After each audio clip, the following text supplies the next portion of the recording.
It is 1 o'clock. Good afternoon from the 104.5 The Zone Studios. I'm Jackson Williams in NFL news. The Tampa Bay Buccaneers have signed head coach Todd Bowles and general manager Jason Light to multi-year extensions. Bowles has been the head coach of the Bucs since 2022, and they have won the NFC South in each of his 3 seasons at the helm. He has a record of 27-24 as head coach in Tampa Bay. In other NFL news, the Browns were releasing edge Ogbo Okoronkwo. He signed a 3-year, $19 million deal with the team in 2023 and accumulated 7.5 sacks over his 2 seasons in Cleveland. Round 2 of the NBA draft starts tonight, and some SEC stars remain on the board, such as Auburn's Johnny Broome and Tennessee's Chaz Lanier.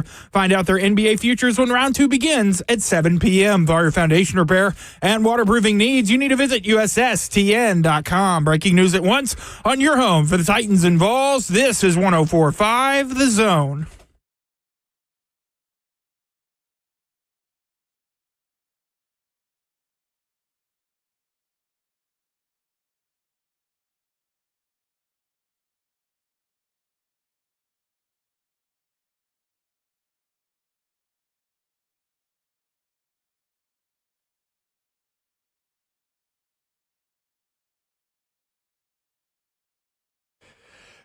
Cover 2, presented by All Four Seasons Garage Doors, is on the air. Blaine Bishop and Lucas Panzica today, filling in for Zach Lyons. Glad to be with you guys, hanging out for the next couple of hours. Always glad to be back on with the Hitman. And Blaine, I'm going to apologize in advance. Well, for what? You got to forgive me today. I'm slightly delirious. Yeah. What you texted me at 4 a.m., I figured you were. At first, I thought somebody was texting me, and it was like a bot or something, or you had it scheduled, and it just went at a different time than you thought. So that was actually you, right? That was actually me. That was not Pukas Lanzika or anything like that. I was up. Oh, exactly. You responded immediately. I had to fly back from Foxborough doing the Nashville SC game in New England yesterday. Flight leaving at 5 a.m. from Logan Airport in Boston. As you know, that's a solid hour away from Foxborough. Yeah. So I'm having to leave the hotel at about 2:30 in the morning after getting back to the hotel around 11 p.m. following the game. So I'm so bad, Blaine, about going to sleep knowing just the thought that you're going to have to be up in 2 to 3 hours just prevents me from even being able to sleep. There's something about it. Oh, I got you. I maybe napped for an hour, maybe, in the hotel, ride to the airport, maybe got an hour of sleep on the plane, and then napped for a couple hours when I got home. I'm okay. We're making it through. So how many hours did you get? Just 3? I'd say 4. 4? Maybe okay. 4. Maybe 4. All right. What, you got to get close to 6, and then you can function pretty, Is that your baseline is 6? Yeah, as a player, did you go on 6 hours of sleep and then go to practice? No, player, I was 7. I had to at least get 7, preferably 8. But now I'm probably more. I got to get 6. 6 is really, really good for me. And then I can function pretty regular. But uninterrupted sleep. But what I learned is how to do power naps. And I go into the deep REM sleep for an hour. I look at my dog and I go, dang, man, that's much what he does on a daily basis because he gets at least 15 hours in a day. And that's solid REM sleep right there. Right, exactly. So only time it's interrupted is if we come in the house or if it's time to eat or when his mom comes home. It's just like, oh, heck breaks loose. So, no, I get it. So I appreciate it, man, you doing the show and, with short rest time, but only you could get it done. The man of all talents, by the way, right? So you're going to be doing Titan stuff, the soccer team, Nashville SC. So your schedule's going to be pretty hectic once the season gets started. Oh, I'm just happy to be here. Happy to be here, as always. I'm curious, as a player, how were you with travel, just in general? Like, was that a thing that when you retired, was that something that you thought, like, you know what, that's one thing that I'm happy to not have to do anymore is fly all over the country, 10 times a year? No, I didn't really mind the flying because, there is so regimented and people, it's not like the other sports. And when I say that is, we'll leave, let's say at 3:30. You probably know this, but a lot of the fans at 3:30 on Saturday. We'll have practice early in the morning, 8 to 10, film, and then you can go home, get ready for travel. I would do it all at the same day. And then when I got to the facility, I would then watch more film. And then take my time, shower, and leave from the facility to the airport. But we would leave like 3:30 typically on a regular Sunday game on a Saturday. And then we get there, we land, we eat, we then watch film, have meetings all the rest of the evening, and you're done like around 9:30. You can go get a snack, or you can go visit family or friends. Curfew at 11. And then after the game, you drive straight from the game to the airport. Yep. So you never really had time, and you didn't feel like that you were really visiting another city. So it was so quick in and out. You're so in tune and focused about the game and the opponent you're playing. So that didn't bother me because it was an overnight. Boom, boom. Mm-hmm. It was so quick. It was almost only time it really bothered me, and this is the only time, if I had an injury, and especially the year I need to get my knee scoped, and I just kept playing and said, I'm going to just wait. It would just swell up on that freaking plane like no other. One time, one time I did pass out. Oh, man. Because just from the pain? No, from the swelling. They put a swelling sleeve on there. And it might have been too tight, and it just ballooned up like Noah, and I just also from exhaustion from the game. Mm-hmm. But the flying doesn't help any of that. So if you got any injury that is swollen, man, then I refuse to take anti-inflammatories. I put no drugs in this hitman body. So I never took anything that they would say, hey, we'll take that. Well, it's going to swell up. Okay, then. All right. So it was partly my fault at the same time.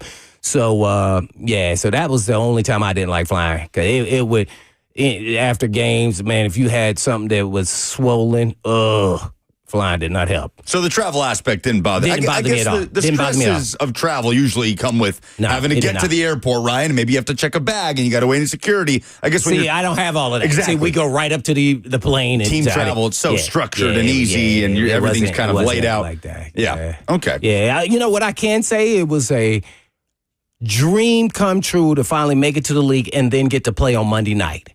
And guess what? I found out that I did not like disrupting my schedule because Monday night, and then you have that all day, especially if you're on the road and you're just kind of sitting in your room trying to buy some time. You already did all the same meetings and stuff. You're not meeting. And so, man, waiting and the anxiety of all day until the game was horrendous for me, boy. I had to learn how to taper that back. So that was probably, when we're talking about, really just anxiety from a game on Monday night. So, yeah.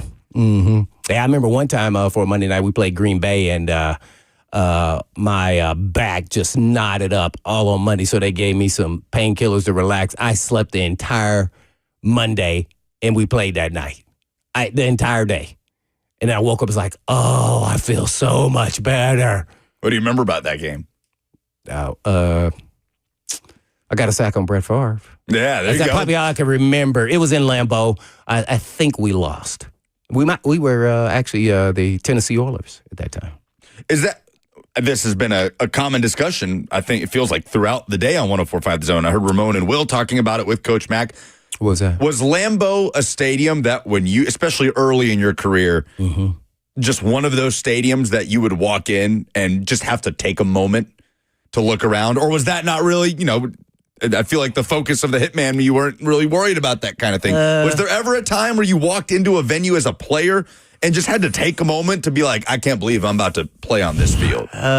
I definitely had some aha moments. Green Bay was one of them. I was a big football junkie growing up, so I watched all the games. Naturally, the Colts weren't there when I was growing up until I got to middle school, so we got all Bears games. So whenever I played in the Bears or Green Bay or these historical places that still exist today, I was fat. I actually relished the moment as it was kind of one of those, not a aha, but more of a, I have arrived. And now I'm about to show it. I really relaxed in those kind of moments and really took it in. I enjoyed every time we played at these stadiums that I watched growing up. So, and I would say Green Bay in Chicago, Soldier Field was at the top of the list for me. Because I was just watching those games and those teams until the Colts, became regulars there in middle school, watching them. So, yeah. And and we got a lot of Cowboys games. So playing there was big too. And plus, when I went to the Oilers, they hated the Cowboys. So playing them was a big deal for me. Getting a sack on Troy Aikman was pretty cool. Troy Aikman, Brett Favre, plenty of Hall of Famers that Blaine Bishop has taken to the ground. 615-737-1045. That's how you jump in today. And we're hanging out until 3 o'clock. So we're pushing through. I am wide awake. I've been mainlining cold brew. I mean, honestly, I'm still buzzing. Cold brew? You got a preference on your cold brew? So No, not really. The only preference I have coffee-wise isn't it. I just love a good espresso. But for a morning like this, a good 16 ounces of cold brew, however I can get it. Oh. I'm still buzzing, though, because, and we're not going to spend a ton of time, talking about Nashville Soccer Club and their game last night, but playing. This is when the discussion comes around about, let's say, Oklahoma City Thunder win, right? They win the NBA championship. So Oklahoma gets its first professional title. And I think, if I'm not mistaken, Tennessee and Utah are the last teams in America that have pro sports and do not have a pro sports Is this true, Jackson? I'm looking it up. I Stop think Utah letting might Ross have tell you one. the answer. Who would Utah? I know they went to the finals twice and they Right. lost. The Jazz do not have a championship. No. So I don't know what Utah Did team. the Jazz win back in the day, though? I mean, like early on when they had, what was the guy's name? Griffith. He won like the dunk contest or something. Some guy. Oh, man. They didn't win? Oh, wow. If I'm not mistaken, they do not have a championship. So Tennessee and Utah are the only states left. But do they have a pro soccer team? Do they have Utah does in Salt Lake. Yes. Oh, okay. Real Salt Lake. They do not have a title. So all that to say, we're the only. right now, Titans and Preds are. They have won the MLS Cup. Oh, Salt Lake. Real Salt Lake has won MLS In Cup. 2009. Listen, look at me. Tennessee's the only one. What'd you say? They won it in 2009. The MLS Cup, Real Salt Lake. They did win in 2009. Of all people, I should know we that. are the Lone Rangers. We're the Lone Rangers. Me correcting Lucas on a soccer team, That is on the bingo That card should not today. happen. There you go. We're slow out of the gates today. Well, we will blame it on the travel. Well, Utah, they have a championship in Major League Soccer. That's the best shot that Tennessee has right now, Blaine, because this Nashville team, I don't know if you've gotten out to Geodis Park yet for a game. Not yet, but I've gotten to meet the coach, though. You met B.J. Callahan. Oh, yeah, and I mentioned your name and Will's name, and he definitely knew who you guys were. He's the biggest thing I have to credit B.J. Callahan for. Yeah. His name is also, by the way, Brian it's Joseph spelled a little Callahan. bit He goes with different, B.J. Last name spelled differently. They've done everything that he said they would do when he was hired a year ago. They're playing young players. They're proactive. They're aggressive. They want the ball. They want to control games. They want to win games on the road, not just take a road point with a draw, put it in the back pocket, and come home. And they're rolling right now, Blaine. 12 unbeaten. They're third in the Eastern Conference. They're within striking distance of the top of the MLS standings. The lead scorer in Major League Soccer, wears gold, Sam Surridge, Nashville striker, with a hat trick last night. Things are good right now. So Titans and Preds, very far away. I think there's more of a beacon of hope for the Titans right now. With Cam Ward, the Preds feel kind of stuck at the moment. Nashville Soccer Club, though, have to be talked about as contenders to win MLS Cup. Maybe that's a question. Who in Tennessee can get a title or has the best odds to get a title first? The Titans? The Predators?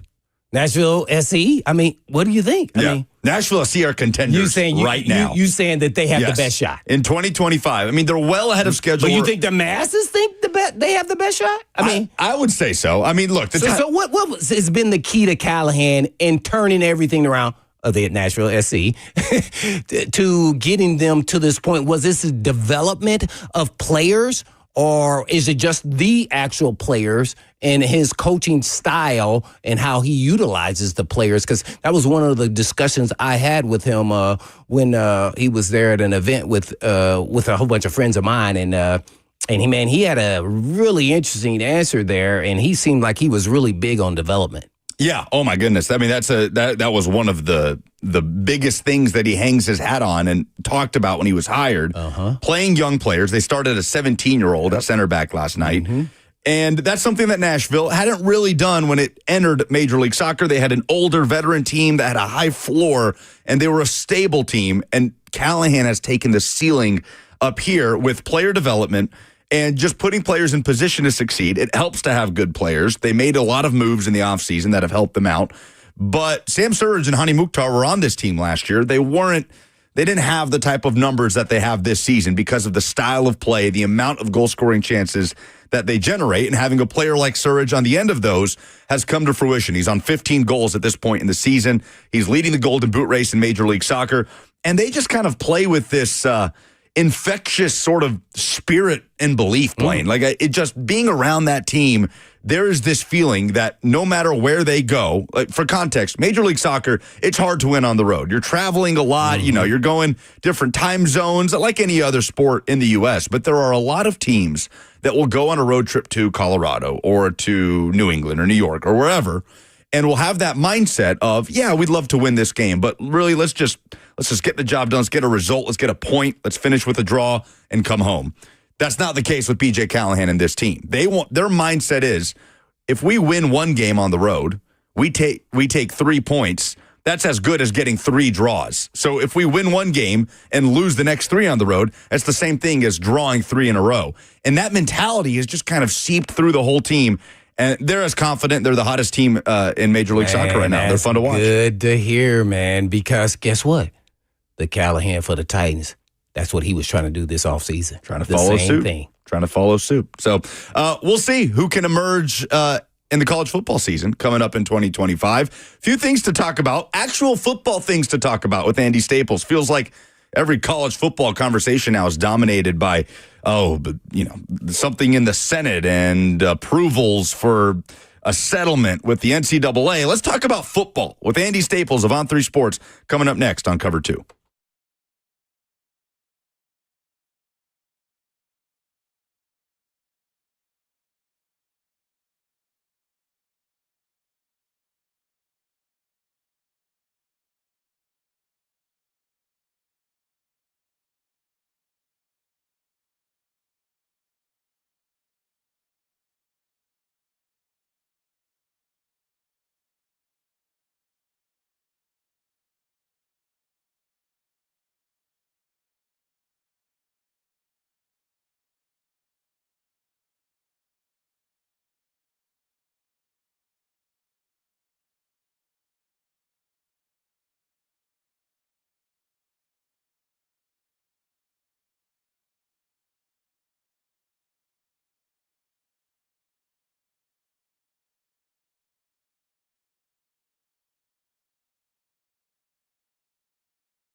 Rarely nowadays do we talk about college football and actually talk about football. It's about waiting on Judge Claudia Wilkin, and then she approved the House settlement. And okay, what does it mean with revenue sharing and its college football playoff expansion? All important things. But I'm so glad to have Andy Staples of On3 Sports on today to actually talk about college football. Andy, thank you so much for the time. How you doing? I hope we can. It always seems to devolve into something else. I have people, tweeting at me about antitrust exemptions and whatnot right now. So, please, football away. Hey, well, when you get that law degree, Andy, I'm just waiting. That way we can make sure you can answer every question known to man. That's what every sports writer seems to do. Like, they get burned out by the industry and they go to law school. So I should have just done that already. I'd be much better prepared as a sports writer. Oh, no doubt. I mean, has there ever been this amount of legal jargon mixed into the college football discourse generally, Andy? Like, what is there another time in college football where it was even remotely close to what we're dealing with now? Doubtful. This is unprecedented, but it's what's the old proverb? May you live in interesting times. So I'll take that over boring. No doubt about that. So let's talk about football with Andy Staples. He co-host of Andy and Ari on 3 Sports at Andy_Staples on Twitter. You guys just put out a podcast about this, Andy, talking about generally some of the biggest transfer moves in 2025, some that maybe a lot of college football fans have kind of forgotten about, that they'll flip a game on in week 3 and say, oh, yeah, that guy plays for them now. Who's the transfer that we've forgotten about that you think most people will be having that reaction to when they turn on a game at 2:30 on ESPN in week 3? Oh, there's a bunch, and it's interesting because there's a lot of in the trenches transfers that are going to make a big difference, but those aren't necessarily the people who pop when you turn on the TV. So Isaiah World going from Nevada to take over Josh Carnley at left tackle at Oregon, I don't know that people are going to notice that as much as they are Mekhi Hughes, the tailback from Tulane, who is, I think he's the leading returning rusher in the FBS. Whoa. He was just behind Ashton Genty last year. And so he's gone from Tulane to Oregon. Like, you're probably going to see him scoring touchdowns and gaining bunches of yards. So that's going to be like, wait, where was he? And then maybe you'll flip on a Duke game and you'll see Darian Mensah, Tulane's quarterback from last year, playing for Duke. Like, oh, wait, he's there now.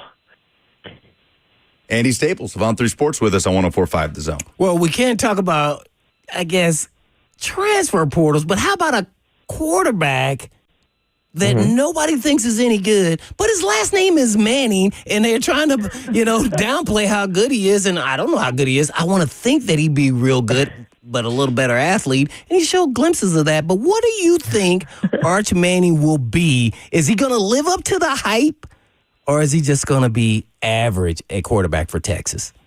Is it possible to live up to the hype? I mean, that's kind of the problem when your last name is Manning, your uncles are Peyton and Eli. You've been sitting at Texas and Texas has been good, and now you're supposed to take over when Texas is kind of ready to make the next step. That's the hard part. Unless he just leads them to a national title and wins the Heisman, I don't know that he lives up to expectations. But can he be a really good quarterback? Absolutely. Because I had a friend of my co-host, Ari, sent him a tweet a few months ago, and it was hilarious. He's like, if his last name wasn't Manning, all he would be is a 6'4", 220-pound, really fast guy with a rocket arm surrounded by great teammates, coached by a really good play caller. And you're like, oh, when you put it that way, he's probably going to be pretty good. No doubt about it. I guess let's stick with the quarterbacks. Let's talk about Heupel. With the change at quarterback, whether it's Merklinger or Aguilar, is Heupel considered a quarterback whisperer? If the quarterback's name is Hendon Hooker, sure. But what about Milton? He was very good with Mackenzie Milton. That is true. And that one got cut short by a really bad injury. But yeah, I think this is really going to be the question: is if he is going to produce another great quarterback. When's the next guy that just makes that offense go? Because Nico, let's be real here. He had an okay year at Tennessee, and it was his first year as a starter. So we don't know how big of a jump he would have made because now he's going to be at UCLA.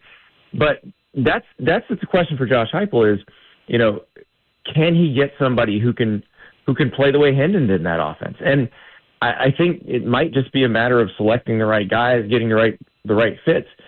Joey Aguilar, we'll see. I mean, he's definitely got a gunslinger mentality. If you watch him play at Appalachian State, he will try to throw it in there, whether somebody's open or not.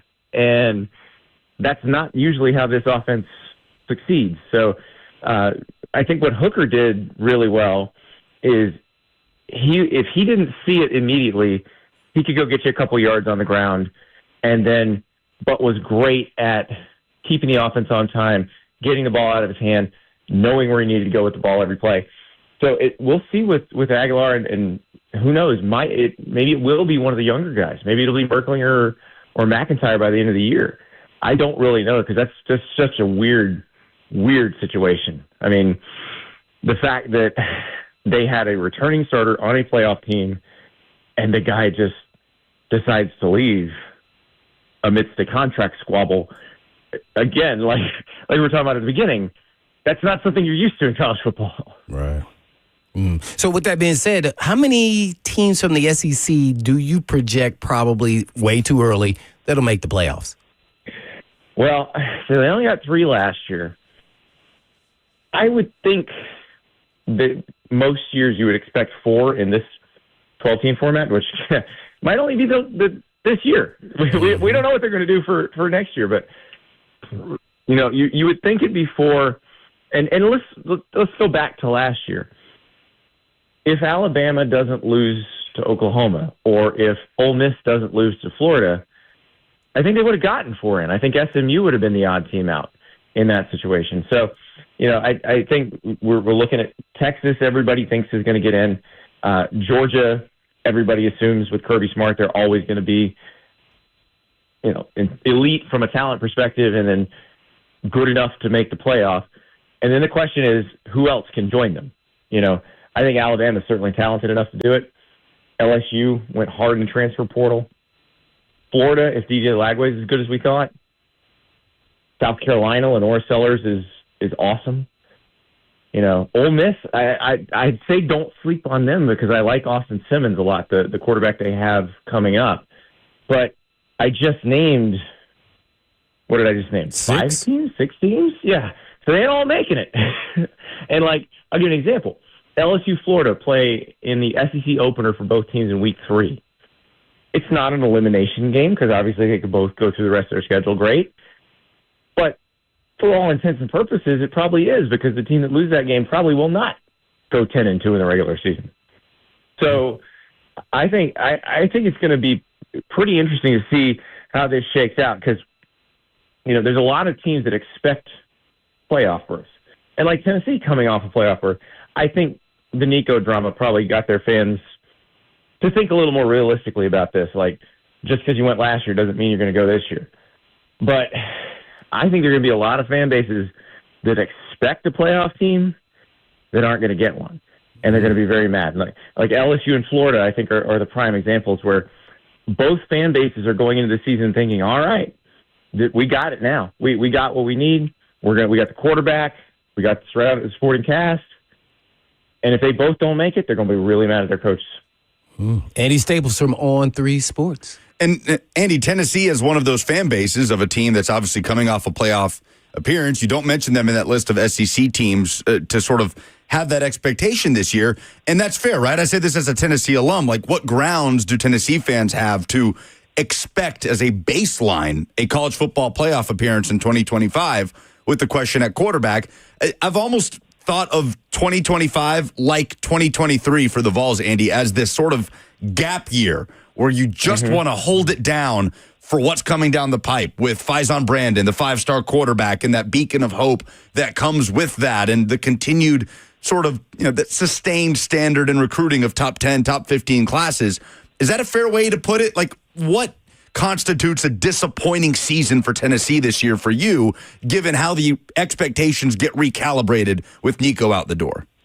I think 7-5 would be disappointing. I imagine most Tennessee fans would be disappointed in 8-4, but I think it kind of depends on how good everybody else is on the schedule. But I think you look at guys like David Sanders, the freshman left tackle. He's one of the big recruiting wins they've had over the last few years. How does he develop? Is he as good as advertised? if that keeps up, Tennessee's going to be fine. The way they've been recruiting, the way the defense has played, I still think they're going to have a very good defense this year. The interior D-line was really deep last year, and even though they lost some really good players, that they have a bunch of guys that can kind of come in, and I don't think they're going to lose a step there. So, I just think they need to keep doing what they're doing. The Nico situation was weird and unusual, but the way they're recruiting is the way you recruit if you want to be a year in, year out national title contender. So I just think watch how they develop on the offensive line. This has obviously been the big question for them is, the weird stat is nobody recruited out of high school by the Heupel staff has started for Tennessee under Heupel. That's going to change this year. At the very least, the center, and then Sanders is probably going to be the right tackle. So it's going to change. They're going to have to show us that they can develop those guys. But if they can keep recruiting the way they are, they're going to be fine. Keeping it in the footprint, Andy, between Billy Napier and Florida, Billy Napier, who was probably the most pre-fired coach in America last year, and here he is with the Gators in 2025. Between he and Hugh Freeze, which of those two head coaches lead a fan base where the patience is wearing more thin to you? The Florida thing's weird because it feels like they've rounded the corner, but they also are probably one DJ Lagway injury away from it being a disaster of a season. And because the schedule's so hard. And I don't know if the patience would last after that. I don't think people would say, well, it was just bad luck. They'd say, no, you're in year 4. You're supposed to have this figured out by now. So if they were to go 6-6 or 5-7, I think that would be it. But I also think if DJ Lagway's healthy all year, there's a really good chance they're a playoff competing type team. And if they are, then isn't that what you wanted? So Auburn's an interesting one because Hugh Freeze actually has one of the more manageable buyouts in the SEC. But I think they got a really good roster. Everything everything they had going wrong last year, a lot of it was quarterback play. Peyton Thorne had a bad habit of throwing really crippling interceptions at the worst possible time. And I know people think, they get Jackson Arnold from Oklahoma. He wasn't very good. Well, the offensive line at Oklahoma was very bad last season. All of their best receivers were hurt. So I don't know that we ever really got to see Jackson Arnold. And the fact that they fired their OC partially through year 1 of him being there, that tells you it wasn't all Jackson Arnold's fault. So I kind of wonder with Auburn, they were close in a lot of those games they lost last year. If they can just turn a couple of those results around, you're talking about an 8-9 win team? That's fine.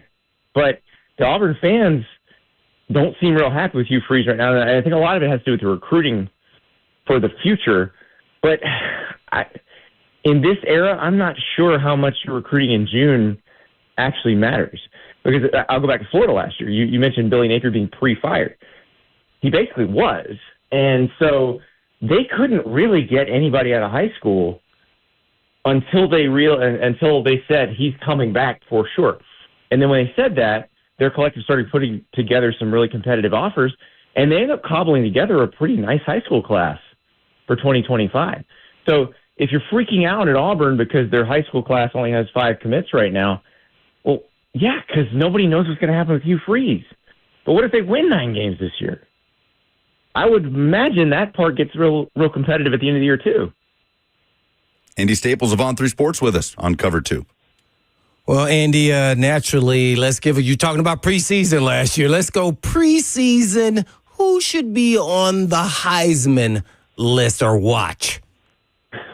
Well, we've mentioned a few guys in the SEC already. Lenora Sellers, Garrett Nussmeier at LSU. We'll see with Arch and DJ Lagway. Those are 2 guys that I don't think the sample size is big enough to throw them on the list quite yet. But, Jeremiah Smith at Ohio State, he's the best returning offensive player in the country. He's the one that there's nobody else like him. Now, we haven't given out a lot of Heismans to receivers, but I think in 2020 it was pretty clear to everybody that Devontae Smith was the best player in the country. So I do wonder if Jeremiah Smith goes off, especially with a young quarterback and a revamped offensive line. If Smith is just dominant and can't be stopped, there might be nobody else to give it to but him. There you have it with Andy Staples from On3 Sports. Andy, a couple more questions for me, kind of lawyer-ish, but I'm sure you have an opinion, and that is the Big Ten and the Big 12 PayPal partnerships. Kind of take us through what that entails and how that's going to impact college football. Well, it sounds like PayPal is paying them so that their schools can pay the players using PayPal. So, I mean, it's a standard endorsement deal. Oh, wow. I've never gotten my paycheck through PayPal, but seems like it would work pretty well. So, you know, this is the new world. Everything's got to have a sponsor. Oh, and then lastly, the NCAA proposal to allow pro sports betting for athletes and coaches and staffers. Is that kind of, man, I mean, where are we going down this road? I mean, now they're going to let college players do this too as well? Well, I mean, they're going to let them bet on pro sports because they're all doing it already. Right. If they suspended every player that bet on pro sports, there'd be no college games because it's rampant in that age group, and so it's not unique to college athletes. It's rampant on college campuses. So right, it's, you know, and we're all in this business. We do the ads. We talk about that stuff all the time. So it's pretty pervasive. And the thing was, it was happening a lot when it was illegal. And now that it is legal for most people, it's happening everywhere. And so I think that's a case of they're looking at it like, listen, we can't police this. There's no way we can catch everybody who's doing it. So many people are doing it. There's really not really a way to stop this. So just let it happen. And instead of you get some people and punish them, but then 99% of the people who are doing it never get caught or punished. But what I'm concerned about is once you get into the league, that 2 or 3% who make it to the NFL or pro sports. Well, they're going to have to stop if they like their jobs. Well, we all know habits are created, and you kind of forget. It's true, but quit this, or you might lose your $2 million a year job. Seems like a pretty good incentive for me. It seems easy for all of us who are disciplined and understand, but some people are like, oh, no, I'll just have my aunt bet for me. Oh yeah. No, they won't catch that. And that's going to happen. That's going to happen because you've seen it through the years. You've seen it with the quarterback years ago, Art Schleister. Like that guy couldn't stop. Like there was nothing he could do. He went to jail for that. I mean, exactly. And so there will be people who can't handle it, but I think it's one of those kind of admissions that this is where society is right now, and there's no other way to handle it. Great stuff, Andy. Andy Staples, read his work at On3 Sports. Listen to the Andy and Ari podcast wherever you get your podcasts, and follow Andy_Staples on Twitter. Andy, thanks so much for the time, man. Appreciate you hanging out with us for a few minutes. Thanks, guys. Appreciate it. Appreciate it, Andy. Andy Staples, been our guest on 104.5 The Zone. Coming up later today on the Paul Feinbaum Show, I believe at 2 p.m. He'll be on with Feinbaum. Yeah, what did you make of that, the betting thing in college football, players being able, I mean, Blaine, I think you go down, I don't know, man, about slippery that. slope to you? I really believe that. Blaine, Watch this. My roommate was a bookie. He gambled. He was a golfer. He was on a golf scholarship, right? And he's asking me questions about, college and pro, and I had no idea. I wasn't a gambler. So I had no idea. I was like, hey, man, if you ask me, I'll never get it right because I'm just betting for just like everybody else. So I realized, and it's a habit now. We're talking about in the mid-'90s. Now we're talking about where we're at today. Oh man, it's off the charts, and the access to what these players can get to on an app to just press go like a text. Oh man, I think it's a recipe for disaster. So just to update, Pat Forty reported that a proposal to allow college athletes, coaches, and staffers to wager on pro sports without penalty is expected to be voted on this week by the NCAA D1 Council, a key step to becoming reality, but there is opposition. The quote here from 40 from a source is, it's no slam dunk. So this is not something that is official and college athletes can bet on whatever they want. It is a proposal to allow them to bet on just pro sports. It does feel like a slippery slope, and there has not been a bigger 180, Blaine, in college athletics than in pro athletics, for that matter, than the outlook on gambling. Like, I was no athlete, but I worked in student athletics broadcasting at Tennessee. I was a GA right here in town at Trevecca, right? D2 program where you can't even open the app on campus, on school Wi-Fi, to whether it's betting on tennis, Korean baseball, the NFL, it doesn't matter. You can't even get near it. It does feel like a slippery slope for athletes that think they're going to have a way around it when they get to pro sports. We saw it here with Nicholas Petit-Frere. No, we see it here. Calvin Ridley. People must not forget he got suspended for an entire season for this after they warned him. See, so once you become a habit and this is what you do, it is tough to break like any other habit, right? At what point do they put up guardrails where, maybe there's an athlete account of these betting apps to where maybe your sport is locked out or something like that? Oh, good To prevent point. this from happening. Yeah, because how do they monitor it? They caught Ridley, but I'm sure that was through some form of they have mistake. your name, your social. They can. No, what I'm saying, if you use someone else, like I use the example, use your aunt or your cousin or whoever, your good friend, how are they catching them? Like Ridley, I know that was years ago, but he just used his name, I'm assuming. But man, guys are going to find other ways around this now. Well, I think of the Alabama baseball coach. That was a different scenario, but suspicions get raised when these wagers are being placed on college baseball, which isn't exactly the sport that brings in the most money for these sports books, and the timing of it before Alabama games with a bet happening in, can't remember where it was, that he had a family member or friend in, I don't know, Idaho or Ohio, I think it was, placing bets on Alabama baseball games right before they happened. And so suspicions get raised one way or the other. We'll see if this ends up coming to pass, but it is different times for sure. And it's different times for the Dallas Mavericks, who drafted Cooper Flagg #1 overall yesterday. And Nico Harrison is trying to get everyone to forget about the Luka trade. We'll recap a little bit of what we saw from the NBA draft last night, what former Vols could hear their names called tonight in the second round. That's next. Cover 2 on 104.5 The Zone.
I wish I was capable of having a deeper conversation about the first round of the NBA draft than just complaining annually about how the NBA draft is set up. But I'm not. You are. Blaine Bishop. No, I'm Lucas Panzica filling in for Zach today on Cover 2. We are powered by All Four Seasons Garage Doors. Of course, on 104.5 The Zone TV, YouTube, Facebook, Twitter, and Twitch. On the F&M Bank chat, you can jump in as well. 615-737-1045. Cooper Flagg goes number 1 as expected to the Dallas Mavericks. love him oh, man, he's going to be fantastic. Yeah, what's your overall projection on Cooper Flagg? Will he be good enough for Mavs fans to forgive Nico Harrison for the Luka trade? Well, first and foremost, he may not have to be that first year.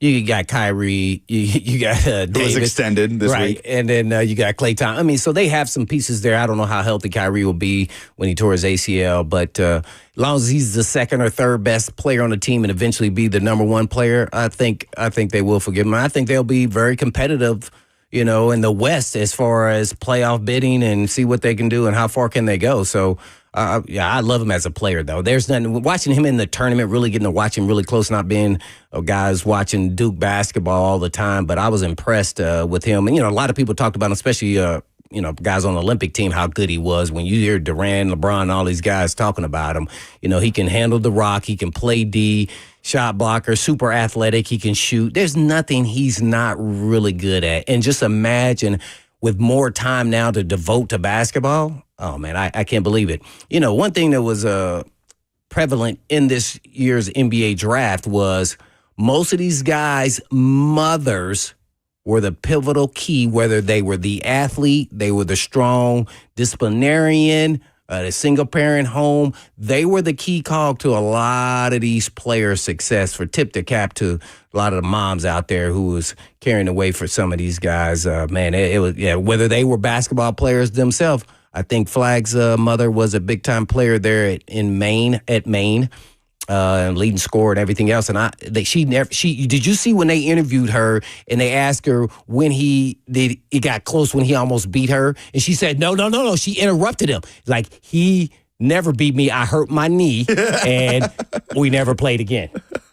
See that? I did not see that. That lets you know Mama Bear is running things up there, and the husband and all the other brothers sit there and just turn and like, yep, that's what happened. By the way, Spot Track put out a projection for Cooper Flagg. By the time he turns 32, he could. He'll be a billionaire, right? Yeah. I don't know if y'all have already talked about that. No, we did not. No. $62 million rookie deal. Then a 30% Supermax at $359 million, and then a 35% Supermax at $509 million. I really love him as a player. So if he is what they think he can be. Yeah, I think 4 of the guys on that modern day academy team that won the national championship all got drafted. His teammates from that team.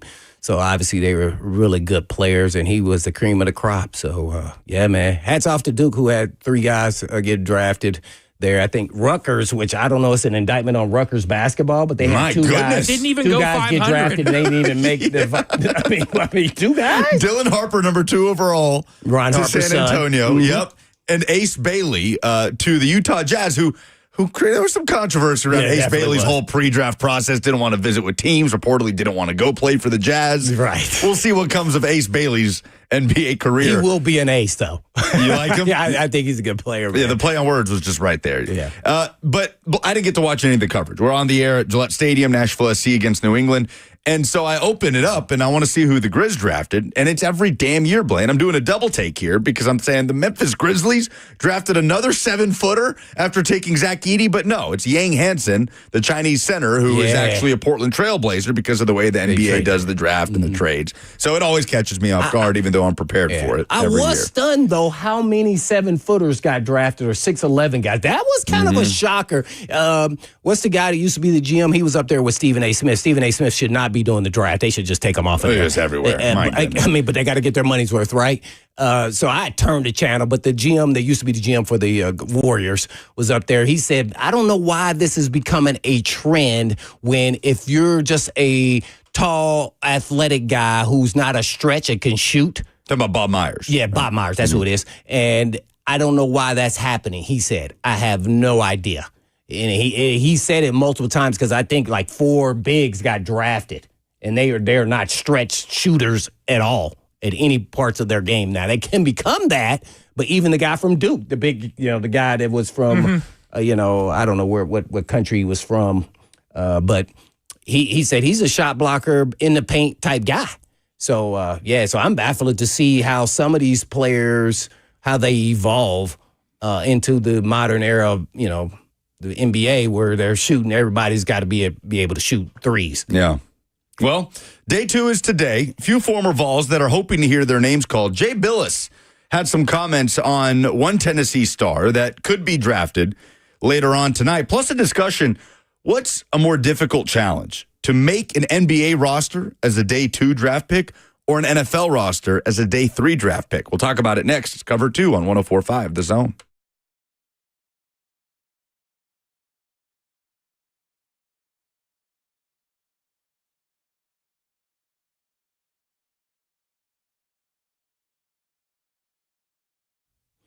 Hey, folks, I've been talking about Tennessee Orthopedic Alliance for years because they're the leading experts in sports medicine and performance and the team physician for the NFL, college, and high school athletics across Tennessee. And TOA provides sports medicine coverage to more high school and college sports teams than any orthopedic group in the state of Tennessee. They have 29 locations throughout the state and over 100 physicians throughout Middle and East Tennessee to take care of all your musculoskeletal needs. And TOA has 11 urgent care locations with walk-in availability 7 days a week. They offer direct access to sports medicine and performance, physical therapy and nutrition, personalized rehabilitation plans to enhance mobility, reduce pain, and improve overall physical function for patients recovering from injuries and surgeries. Of course, I know about all of that. And TOA also offers sports performance training for specialized, program designed to enhance athletic performance, provide tailored training solutions for athletes, even at Lucas's level. So please check out their services at TOA.com. Yes, that's TOA.com.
2 o'clock on the dot. Good afternoon from the 104.5 The Zone Studios. I'm Jackson Williams. In NFL news, the Tampa Bay Bucks have signed head coach Todd Bowles and GM Jason Light to multi-year extensions. Bowles has been the head coach of the Bucks since 2022, and they have won the NFC South in each of his 3 seasons at the helm. He has a record of 27-24 as head coach in Tampa Bay. In other NFL news, the Browns are releasing edge Ogbo Okonkwo.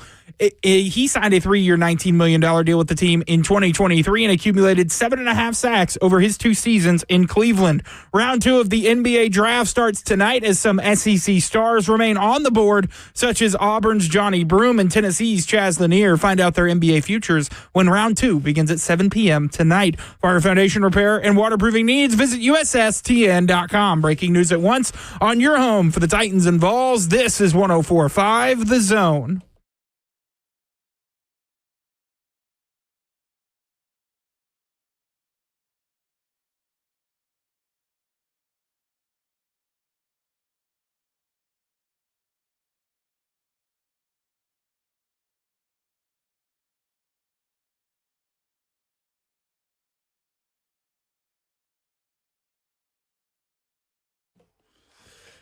Cover 2 on 104.5 The Zone is powered by All Four Seasons Garage Doors. Lucas Panzica filling in for Zach today alongside the hitman Blaine Bishop. Jackson Williams is our producer. Jumping in on 104.5 The Zone TV. A lot of you in there on the F&M Bank chat, and you can chime in on the phones as well. 615-737-1045. Day 2 of the NBA draft tonight. One Tennessee star that hopes to hear his name called is Chaz Lanier. But before we get to that, Jackson, can we revisit one of those names from your update? I'm going to give you one more shot. The Browns released who? Ogbo Okoronkwo. See, and that's not even the name that I want you to revisit, though. Do you know what name I want you to revisit from your update? Johnny Broome? Not Johnny Broome. Janai Broome, the SEC Player of the Year, one of the best players in all of college basketball last year for the Auburn Tigers.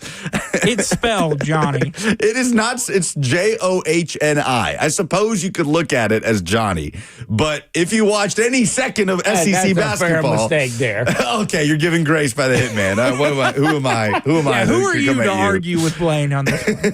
No, I mean, yeah. Well, reason why I say honestly, because that's the same thing I would have said. So we both would have been wrong. So I thought I might have done a little more Chaz research Lanier there, but well, Janai Broome, without question, is the best SEC player on the board. Chaz Lanier's up there as well. I'm curious to get your thoughts on kind of his skill set, Blaine. But before that, let's hear from Jay Billis, who was on the Pat McAfee show earlier today, talking about what Chaz Lanier can bring as a second-round pick in the NBA draft. I think it's if you've got a player you think is the best available, and he's a great asset that you can use not only with your team, or maybe there's value out in the marketplace for him. Of course, you take him, but I do think there's a component of fit in the second round. So you're looking for guys that have an NBA skill. So if it's like Chaz Lanier from Tennessee, who didn't go in the first round, and he's available in the second round, he can really shoot it. And he's got length and athleticism, but that shooting piece is really valuable. You don't need him to come in and be everything. You need him to come in there and make shots. Where are you on Chaz Lanier as an NBA prospect? Naturally, just like Billis there, he's a great shooter. So if he goes to a team where, let's just say you're the Grizzlies. I brought this up before where you got a superstar like John Moran or any team like that with a superstar where they have to double him. Hey, Chaz is there with an open 3 shot in the NBA. I think that's right up his alley. So whether that's as a role player coming off the bench or as a spot-up shooter, his shooting is his asset. Maybe not the best defenders, but who plays defense in the NBA until you get to the playoffs, right? So I would say, yeah, I think he's got a great shot. I really thought his shooting was real valuable, and I was hoping he got taken at the bottom of the first round because that's where the really good teams are, and then he could go to a team where, man, they can just need a shooter to come off the bench, and he doesn't have to do a lot. That doesn't mean he still won't go to a good team or a team that has a superstar on it. But, yeah, second round guys, actually the contracts I don't think are guaranteed So that's an issue. So there's not as much loyalty. That's why I kind of wanted him to creep into the bottom of the first round. But I think what they saw when he got into the tournament, when those guys got all up in his grill defensively, I think it was Houston. Yeah, Houston. I think NBA guys like, ooh. So I thought he could overcome that with the NBA draft and all the combine things they do and all that, because he has to be one of the best shooters in the country. I've heard you talk about this other Tennessee player before as well, how he stacks up as a prospect, in Jemai Meshack. And it's been interesting to read through a lot of NBA draft gurus evaluating him as a defensive specialist, because that's what he would be, right? He would be a defensive specialist in the NBA. Is he, to you, a draftable player tonight, Jemai Meshack out of Tennessee? Man, this is a tough one to me because I love his athleticism. He definitely is a defensive guy. When Coach Barnes talked about how in the offseason, how he hit more threes in his workouts than anybody did. So I thought I was going to see a level up offensively. And there were spurts and times, Jackson, you can kind of verify, that you thought, because he hit game winners. I mean, he definitely showed it, but I wanted to see it a little more consistent. So that may lend itself to maybe not being drafted, but I think he is a draftable player because, first and foremost, the NBA players are freakish athletes. So I think he's on that level. So that may give him a shot to get drafted. And you can develop and learn how to become a consistent shooter. We got one right here where they went to Tennessee, Grant Williams. He never shot threes, and then look what he's doing in the NBA. Now that he has so much more time, not going to school and devoting a lot of time in the gym to just shooting the rock. So, yeah, I definitely would draft him, but it'd be interesting to see. It depends. Some teams may have, a need for a guy like that, and that pushes him up the board. Because I was really fascinated with the kid that got drafted from South Carolina, the big, I think he's 6'6", 6'7". And I was like, that was kind of high, and they're kind of comparing him to Draymond Green. And I'm like, Draymond Green didn't go that high. So I thought that was a little bit of a reach. Nothing against that kid. I think he's a good kid and good player. But, man, he was top 10. I was like, whoa, hey. I don't remember this guy standing out like that. I think it's all about preference of players. But, yeah, I think he's athletically definitely good enough to play in the league. But, there's a whole bunch of guys coming out, you could say, just for defense. Ooh, interesting. Listen to this quote from, I hope I'm saying his name correctly. No, we're going to rip you. We're going to get you for saying I know. This is full circle here. Sam Veceni, he's a senior writer at The Athletic, covers the NBA and NBA draft expert. This excerpt from his breakdown of Jemai Meshack as a prospect. Quote, Meshack was the best defensive player in college basketball this year and might be one of the best perimeter defenders on the planet right now. He says this is not an exaggeration. Talks about the need for him to, he says the equation here is simple when he summarizes Jemai Meshack as a prospect.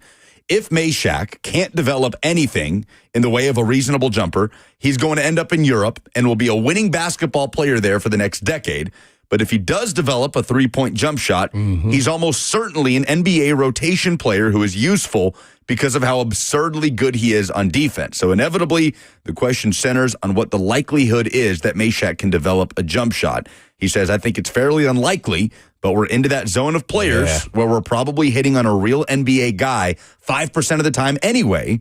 And if the jumper ever comes, it's hard to overemphasize how useful he would be because of how elite he would be on defense. He said, I'll probably be higher on Meshack than most, if only because I can see a pathway toward viability here, even if it's unlikely. I guess the thing that works against Meshack, Blaine, is that he played in 27 or more games each of the last 4 years at Tennessee, right? I mean, there was ample time to develop that consistent jump shot. Yeah. And there were injuries here and there that impacted it. I think he had a finger injury that nobody really knew much about this past season after that offseason that Rick Barnes talked so much about of him developing his three. His 3-point or his field goal percentage went up a tick every year, to his credit. So what did he finish? He shot 45.4% from the floor last year. Okay. What was he from three?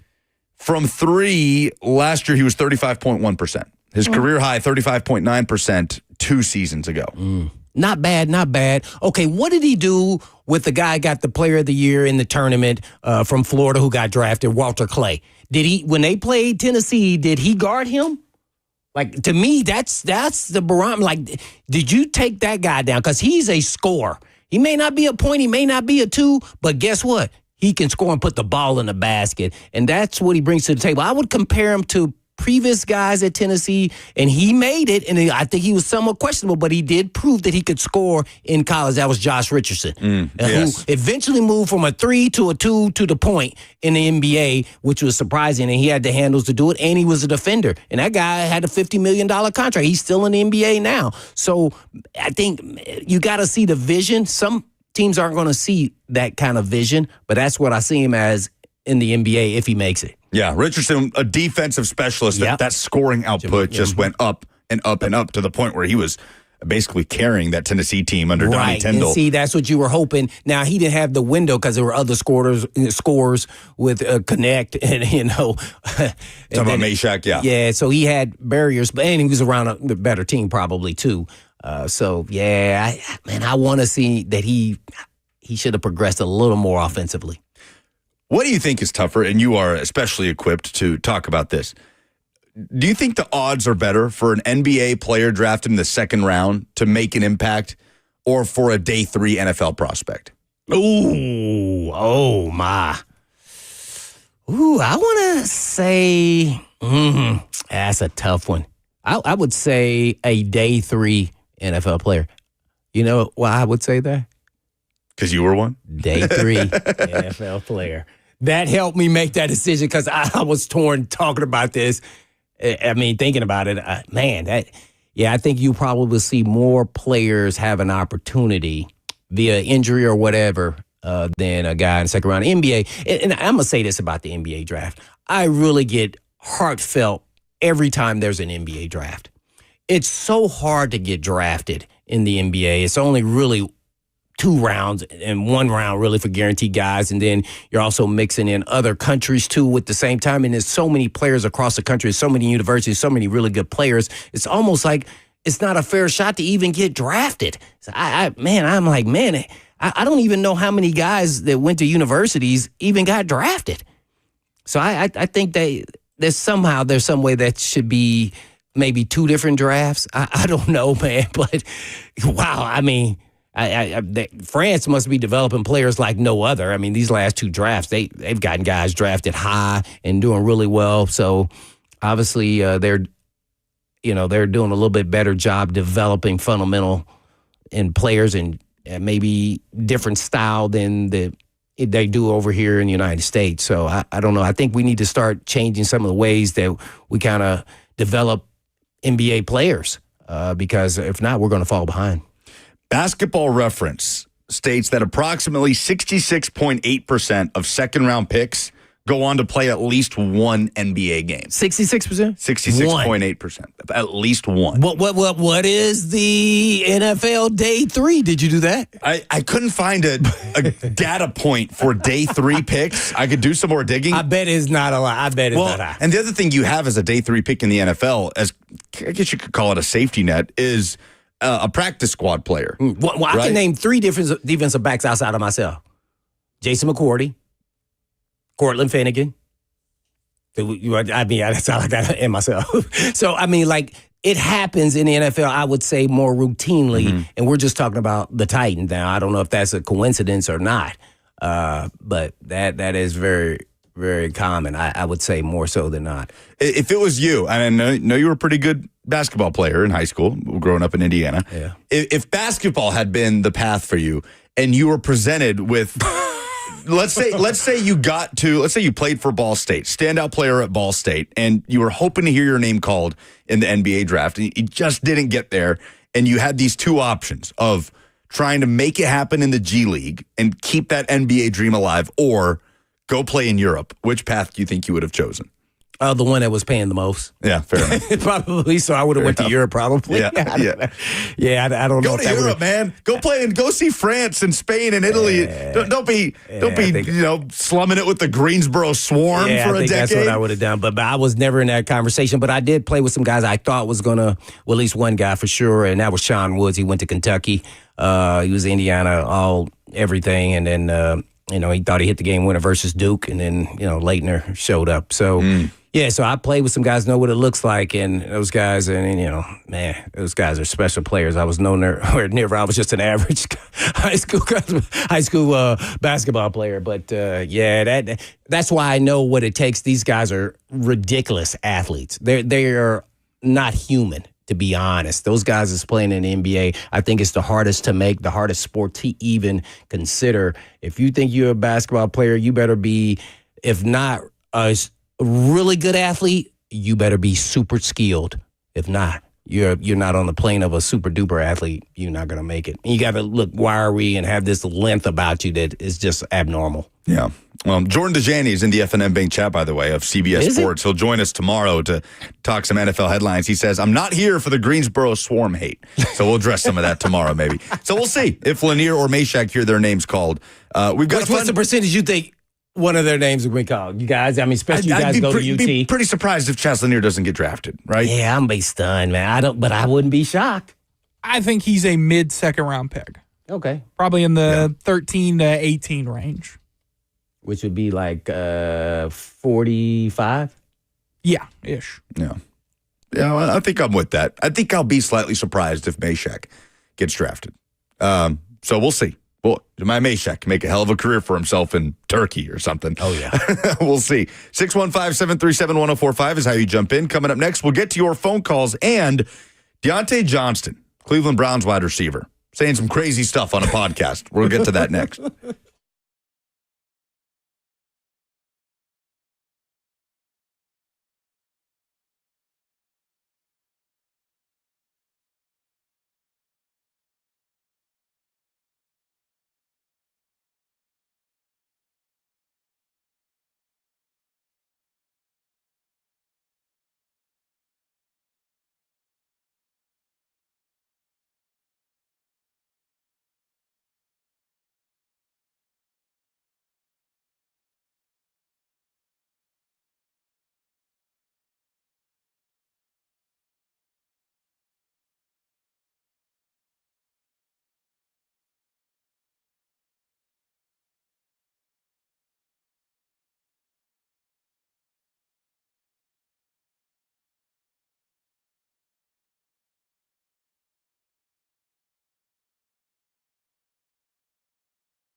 So I'm not sure how well you guys remember the Deontay Johnson saga in late 2024, where The former Steeler wide receiver, the former right? Steeler had a fantastic 2021 in Pittsburgh, right? Over 1,100 yards, 8 touchdowns for Johnson in that season. It looks like he's on a great trajectory as a former third-round pick out of Toledo, second team All-Pro in 2019, Pro Bowler in 2021.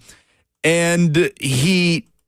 I get the All-Pro was from what he did as a returner. He hasn't had an impact as a returner since his rookie year in 2019. So 2023, he leaves Pittsburgh. He goes to Carolina, goes to Baltimore, goes to Houston, back to Baltimore.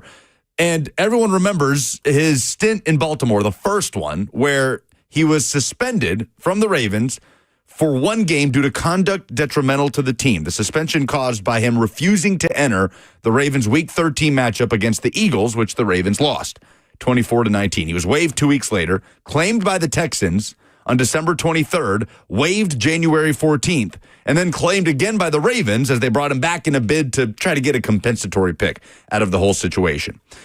And then in April, he signed a 1-year, $1.17 million contract with the Browns, essentially vet minimum, right? So Deontay Johnson sat down with the Sports and Suits podcast, which is hosted by Steven Garcia. Remember Steven Garcia? Oh, yeah. I had a moment today, Blaine, where I'm back there with Jackson and Joseph. And I'm like, yeah, Steven Garcia is the host. They're like, who in the world is Steven Garcia? Oh, you forgot about it. Yeah, it's one of my...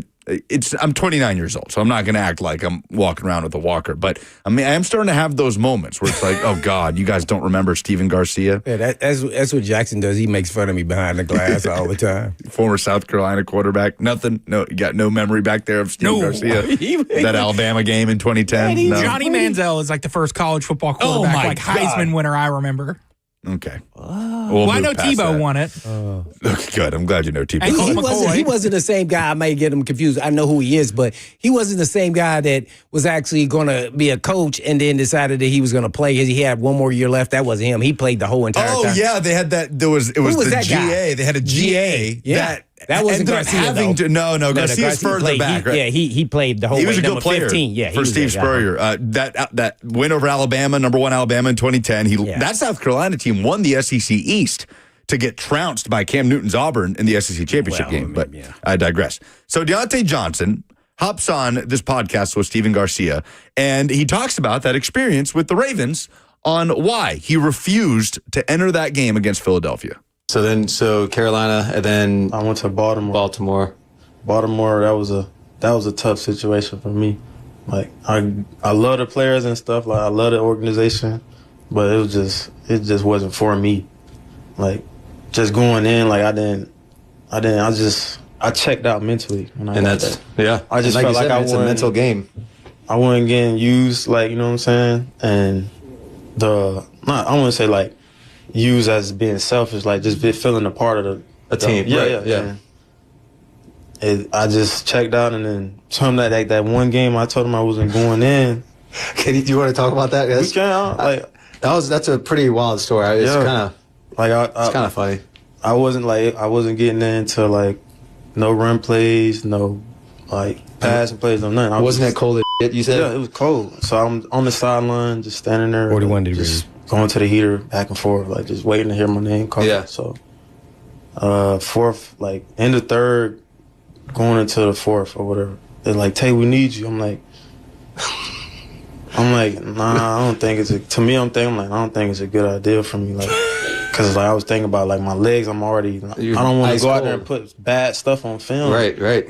And it's not like I didn't want to go in the game, but you got to think like leading up to this point, I've been through so much, and like you said, man, you were kind of checked out. I checked out mentally. I was like, whatever happens. Like I was just rolling with the punches at that time. So I told him I wasn't going in. I was like, I understand what you're saying, like, but I'm not going to go in. So I just sat on the bench, and then that's when they suspended me. And then I came. After the suspension, they excused me from team activities. So then I was like, if I'm not going, because I already knew if I went back, I was going to be in the doghouse even more. Right. So I was. That's Deontay Johnson talking about that day where he did not go into the game, refused to go in against the Eagles, and then was eventually suspended and then waived by the Baltimore Ravens. What do you make of that? Man, there, man. Hey, that's kind of laughable to me. And I'm glad the organization handled it because I can't imagine if the players wouldn't have said something. You know, in my era, that for sure. Let's just imagine Ray Lewis or Ed Reed's on that team. And he goes, hey, man, you didn't go in? He goes, nah, man, I've been standing around, you know, for 3.5 quarters. I'm cold, man. I'm cold, and I don't want to go out there because, you know, the film, I don't want to put that on the film. How about being a pro's pro, regardless if 2 or 3 games have passed and you haven't played and they played some younger players in front of you, you stay warmed up, giving signals to the coaches that I'm going to be ready whenever you call my name. Period. That's it. You can be pissed off, but you got to look at the big picture. You're going to hurt yourself all the way across the board. You may not play again. This guy could have got a nice contract based off his performance with the Steelers. And obviously some stuff was going on, man. I don't know if he got really depressed and there's some mental issues going on here because it just seemed like he needed a little bit of therapy there. I mean, he said it so nonchalantly, like that was a regular occurrence, like everybody else is doing it. Man, the guys we were playing with, hey, man, you might as well just run into the locker room. This is week 13 I against the eventual Super Bowl champion Philadelphia Eagles. This ain't a week 18, we're already in the playoffs, resting starters kind of game. This is crunch time of the NFL. You're in a divisional race. Yeah, I can't believe it. And I get what he's saying, but at the same time, you got to be a pro. It's always not going to go your way. That you get out there, even though they promised you to play in front of the young guys because you're a veteran, and they didn't play you. So then you're going to pout, and I'm not going to play, and then goes it. Oh, no. I'm stunned that the Cleveland Browns signed him. Like, he almost ruined his whole, and I'm not saying it's over, but he probably going to get a shot. The Cleveland Browns, need receivers, I guess. But, man, well, what does it say about like the his Browns? skill set, man. But, man. Because he did reveal that the Browns were the only team that contacted him this offseason. That shows you that, I don't know, he kind of ding-dongery there. I wouldn't even said that. I'm like, man, because you don't know. He may get cut from Cleveland, then it's over. Somebody desperate, may need a receiver when guys get hurt, but I don't know if you even want to bring that type of vibe up even in your locker room, man. That was stunning to hear. For me personally, being an athlete and you got to be a pro. I know that this happens, but man, just to hear how he put it all out there and like it didn't really matter. And I don't want to put no film on. Like, it makes sense. Like, what he's saying makes sense, right? But like, you need to... In his mind, you can tell it makes sense in his mind. I would have kept... You know what? Maybe I'm just dumb enough. I would have ran out there. He said for blocking, running right, it didn't even matter. I would have ran out there and just so I can be on film because I'm going to look good. I don't care. My drive is going to put me out there. There's no way I could tell a coach I'm not going in. Like, that's just, I can't do it. I would have stood by the coach and kept running in between break, doing high knees and all this track work out there. Like, hey, man, when you put me in, I'm ready. That's just my mentality. So I can't even relate to, like, what he's talking about. Like, I can't. And like you mentioned, 41 degrees. 41 degrees. It was cold out there, man. I can't run. Like, what the heck are we talking about? And he actually went on to talk about his Texans experience, and it was almost rinse repeat. Like, we don't have to play the audio. We just heard plenty from Deontay Johnson, but he says on the same podcast, quote, about his Texans experience, I thought I was going to be playing a lot. I checked out mentally, talked to the head coach right after the game, talking about that playoff game against the Chargers that they won. After that, they said I was a distraction. The self-awareness doesn't seem like a strength for Deontay Johnson, saying, I checked out mentally, and then they said I was a distraction. Like, what? What do they talk? Like, he's baffled by their decision to cut him after admitting that he was checked out of the whole situation. Yeah, that's why I said I think he needs to go to therapy, because I think what happens is I think he's going through this shock of, I was the dude, and all of a sudden, still with the same skill set, I'm not even playing. I'm just standing on the sidelines watching guys that I know I'm better than. Well, then do something about it. When I say that, I mean when you get your opportunity, showcase why you should be playing. So wow. That was stunning, Aaron. And I bet you there's a lot of guys somewhat similar to him. Like, hey, man, you going to trade for me and then sign me and then don't play me and I'm proving what I've done in this league? Well, he does have a decent resume. Let's not say that. And then you promise me something and you don't give it to me? So go out there and prove it to him and make him have to play you. Eventually, it was going to roost his head, and it did.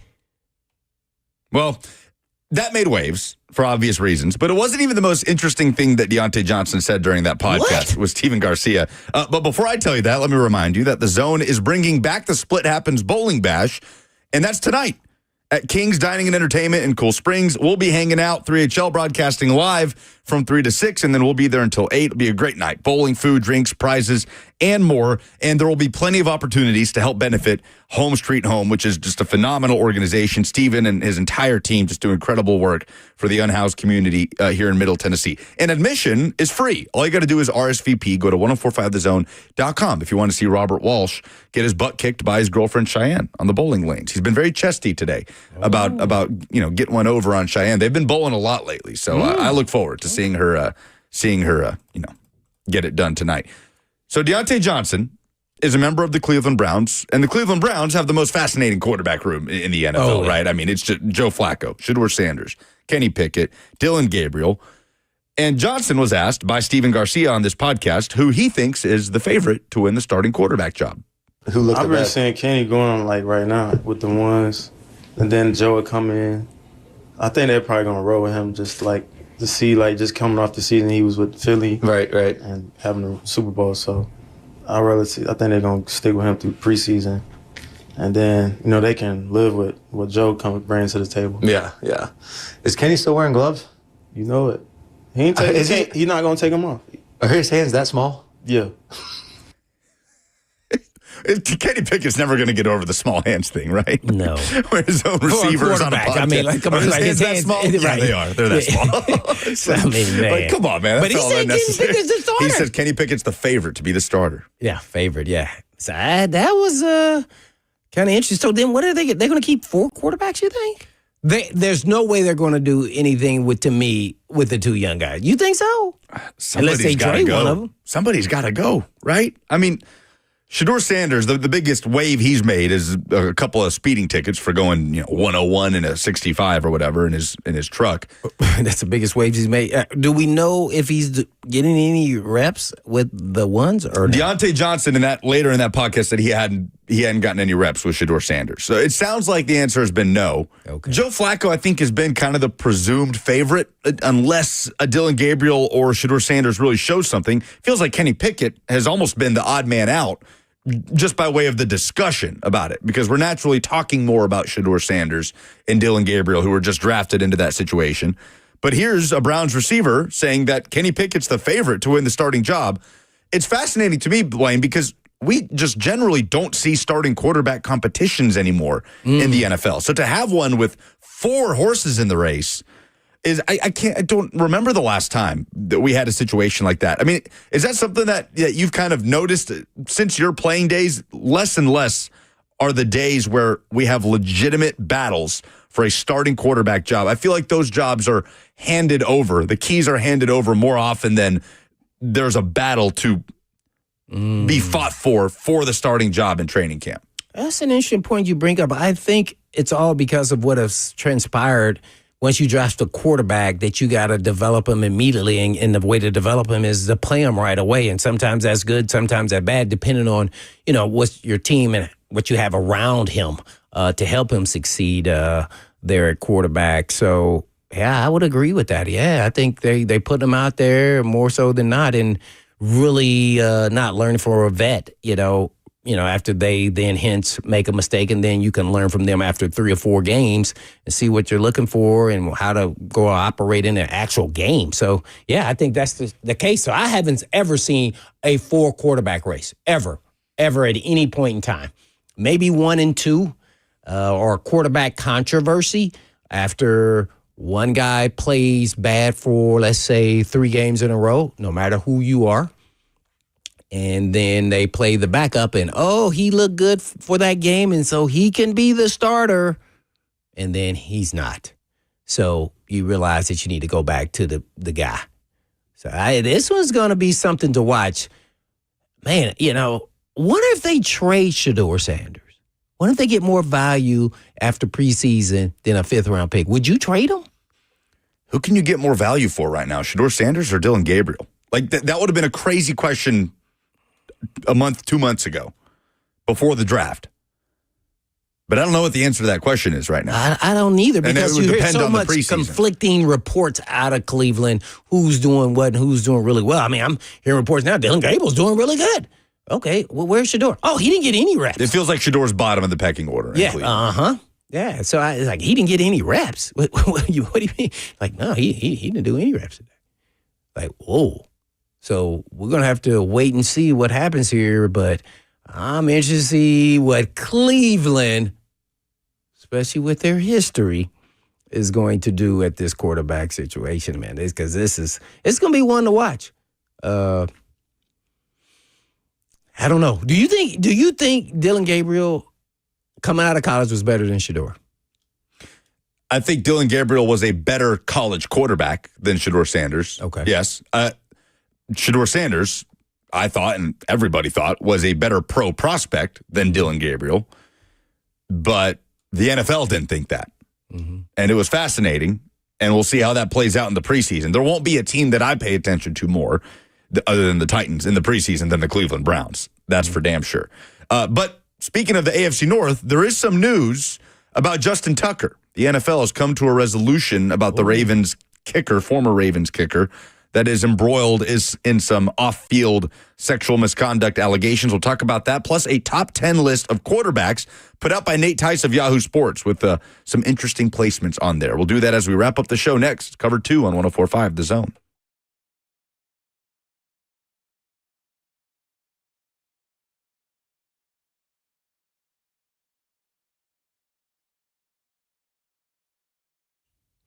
Have you noticed how unreliable things have become these days? Like when someone tells you it'll be ready at 4 p.m. and it's not, people are really tired of that stuff. So if you've had it with the unreliable vehicle repair shops, come on over to Eurofix.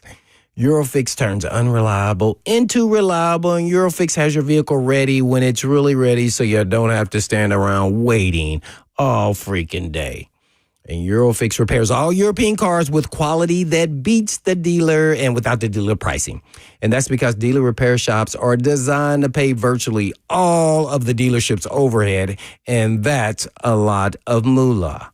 And why would you want to pay for that? Well, at Eurofix, reliable also means a 3-year nationwide warranty plus a free loaner car with every repair appointment. So make sure you call ahead, as loaner cars are very, very popular.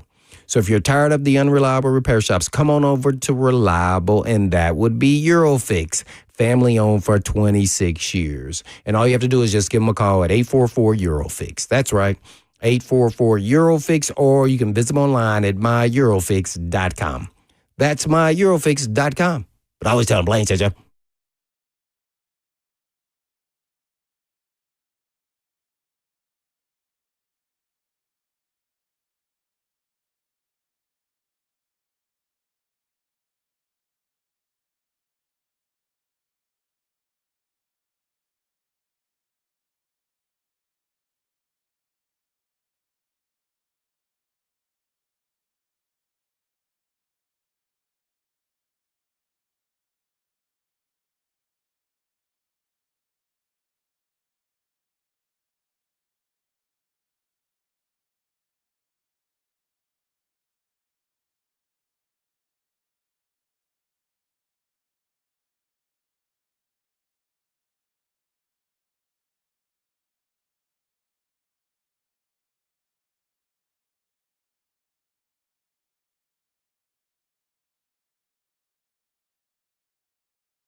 The NFL has handed down a resolution to former Ravens kicker Justin Tucker, who, of course, is amid a slew of off-the-field allegations related to alleged sexual misconduct, allegations from multiple massage therapists, salons in the Baltimore area, and he has officially been suspended 10 weeks by the NFL. So here's the official league statement. Free agent Justin Tucker is suspended without pay for the first 10 weeks of the 2025 regular season for violations of the NFL's personal conduct policy.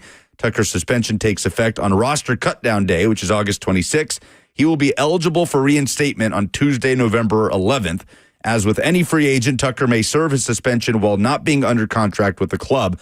He remains free to try out and sign with the club. If he is signed during the offseason, he may attend training camp and participate in preseason games, but would not be allowed to play until that reinstatement date. He is 35 years old.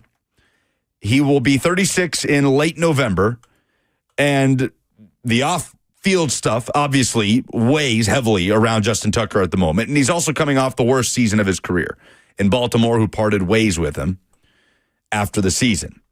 So it feels like the end of the line for Justin Tucker's NFL career. Well, I think the NFL drew the line in saying that. I don't know if any team will sign him now at this point with suspension. So that's almost admitting that they think he's guilty from their research. Like, I mean, whether it's true or not, I would want no parts of that if I'm an NFL team. Just think of now, unless you're in the playoffs and your guy pulls his hamstring or something. It's the end of the road. Who's probably one of the best kickers in NFL history? I don't know. What do you guys think? What is? I mean, certainly. He holds plenty of NFL records. One of the most accurate kickers, the most accurate kicker in NFL history. Yeah, by percentages. So yes. I mean, there's a great case to be made that he is the best kicker in NFL history, but it will be marred by allegations that he has denied. The Baltimore Banner initially broke this story back in January. Firsthand testimonies from, I believe it was 6 different massage therapists accusing Tucker of inappropriate sexual behavior. At different locations? Different locations, yeah. Along that same vein of the Deshaun Watson allegations, right? Not nearly the scale of Deshaun Watson. Right. But, This is all in Baltimore. Yes, in the Baltimore area. He has denied all of these accusations. He's called them speculative. He's called them impossible to prove. And there were spas that stated that he was banned. They have denied that he was banned from multiple spas. It's been a big mess. The NFL has handed down its resolution, 10-week suspension for the 35-year-old kicker. Yeah, once the Ravens released him, you knew something was up because it was also impacting his performance. He looked different. He started missing kicks that he normally wouldn't make, right, Jackson?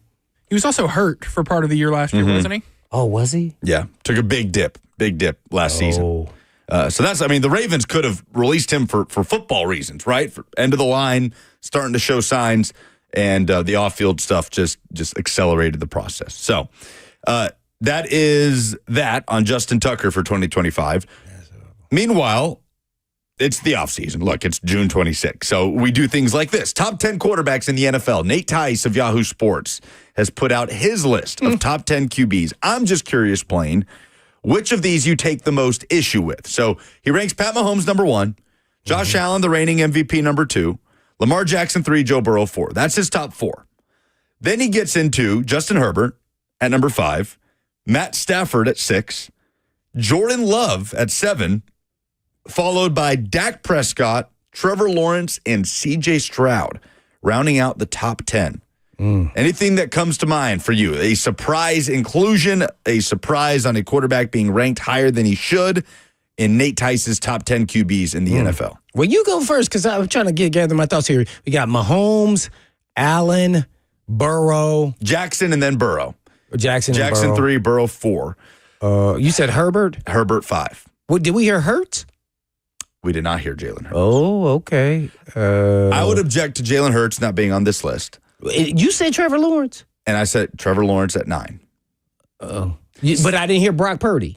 No Brock Purdy. See, no Jared Goff. I think I just value things a little bit differently. I value winning at the quarterback spot, so Hurts and Brock Purdy would be on this list for me. especially what they've done with their teams. You know, a lot of people could say Brock Purdy, he's in a system. Well, guess what? It's working for him. And guess the 49ers verified that by giving him a big contract. So I think he could play in any system. People are still holding against him that he went late in the draft. Now he's proven in the league that's still trying to look at him in that format.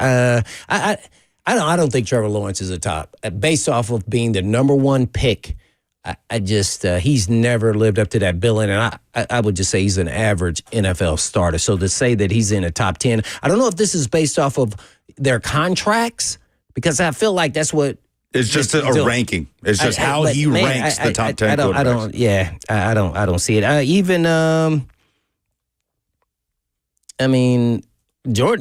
Jordan Love, I know he got injured. I just think this is made up of more of these guys' contract than their performance. I base everything off of performance, so I kind of value those guys, Hurts and Brock Purdy, a little bit differently. Now, I don't think Trevor Lawrence is in there. I think I'm with you. There are multiple quarterbacks I would put ahead, not necessarily that I would put in the top 10, but let's just say, just a quick game.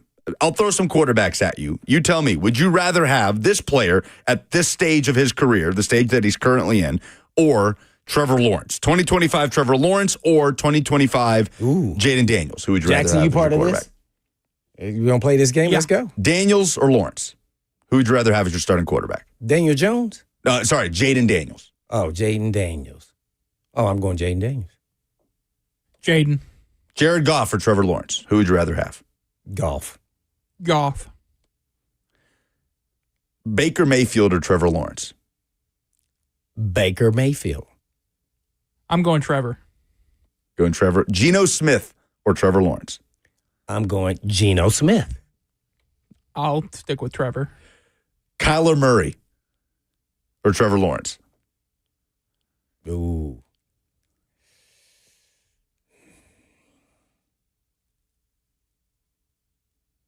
Trevor Lawrence. Trevor, there we go. All right. So we got to, I think I might have named 6 quarterbacks before we got to one where you said you'd rather have Trevor Lawrence as your starting quarterback. Here's why I debated on the Kyler Murray. I tell you, I value winning more than anything as a quarterback, because you're supposed to escape all things around you that can doom a team, but you're supposed to be the savior. Which is also why I take issue with Justin Herbert being his fifth. Let's switch Trevor Lawrence, Mr. Jackson, since you went Trevor Lawrence on 2 of the ones against me, and put him in Kyler Murray's situation and put Kyler Murray with the Jaguars. Who's the better quarterback? Because I don't know if Trevor Lawrence could perform with what he's working with at the Arizona Cardinals compared to what Trevor Lawrence has at Jacksonville. Those Cardinal teams were really good in like 2021, 22. They had a lot of talent on those teams. Who? Budda Baker, DeAndre Hopkins. That's on defense.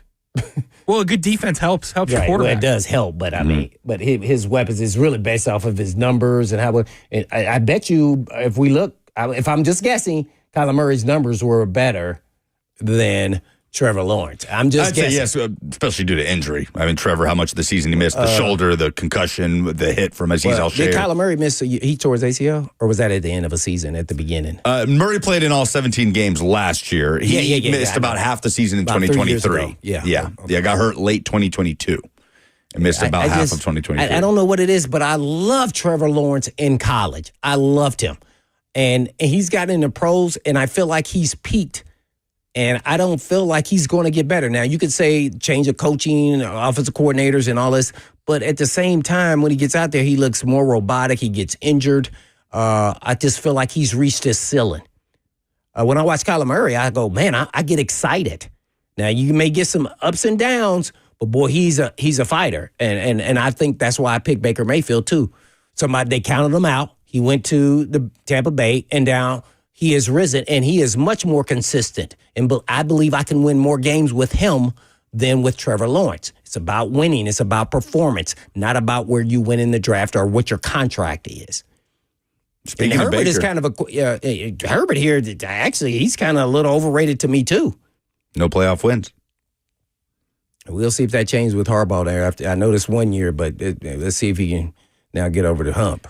Baker's head coach and GM just got extended in Tampa, so that era continues. Did you look up those yardage? So I went season by season. The first season, so these are all skewed because Kyler Murray tore his ACL in week 12 of 2022. So he played 8 games in 23. That's just he played 11 in 23. 24. Yeah, Trevor played in 10 last year. They're pretty close. When they've played full seasons, Kyler has had the better year. But it was close, right? It's a big year for Trevor Lawrence. Travis Hunter, Brian Thomas Jr. surrounding him, an offensive-minded head coach. An interesting year in the AFC South at the quarterback position, for sure. All right, we'll do it again tomorrow. 3HL coming up next from King's Dining and Entertainment. The Split Happens Bowling Bash later tonight. Hope to see you guys out there. 1045thezone.com is where you RSVP. Plenty to talk about tomorrow. Jordan DeJani with some NFL headlines. We'll whip around the league as we close out the week. But in the meantime. And in between time, peace.